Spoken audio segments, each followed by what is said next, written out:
अन्धस्य मे हृतविवेकमहाधनस्य चोरैः प्रभो बलिभिरीन्द्रियनामधेयैः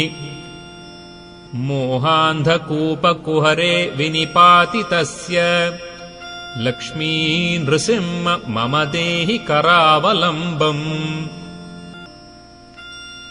लक्ष्मीपते कमलनाभ सुरेश विष्णो वैकुण्ठकृष्ण मधुसूदन पुष्कराक्ष ब्रह्मण्य केशव जनार्दन वासुदेव लक्ष्मी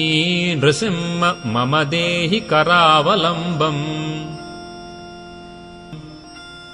लक्ष्मी नृसिंह चरणाब्ज मधुव्रतेन